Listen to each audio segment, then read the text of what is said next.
Hello hall, இன்றைக்கி ஒரு super sweet தான் பார்க்க போகிறோம்.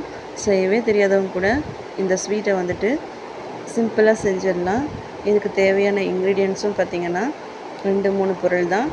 ஸோ இதை செய்கிறதுக்காக நான் வந்துட்டு ஒரு கப் ஃபுல்லாக மில்க் பவுடர் எடுத்திருக்கேன்.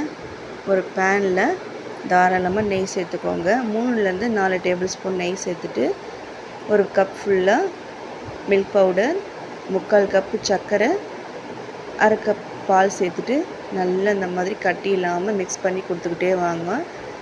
இப்போ வந்துட்டு நல்லா மில்க் வந்துட்டு அப்சர்வ் ஆகி நல்லா உருண்டு திரண்டு வரணும். இந்த மாதிரி ஸ்டேஜில் ஒரு பட்டர் ஷீட்டில் இதை அப்படியே ஆற விட்டுருங்க. இப்போ வந்துட்டு சூடாக இருக்கும்போது நம்ம கையில் எடுத்து ரவுண்ட் ஷேப்பில் கொண்டு வர முடியாது. ஸோ வந்துட்டு கொஞ்சம் நேரம் ஆறட்டும். ஆறின பிறகு பார்த்திங்கன்னா கொஞ்சமாக நெய் சேர்த்துக்கோங்க. கையில் நெய் அப்ளை பண்ணிவிட்டு ரவுண்ட் ஷேப் உங்களுக்கு பிடிச்ச ஷேப்பில் நீங்கள் வந்துட்டு ரெடி பண்ணி எடுத்துக்கலாம்.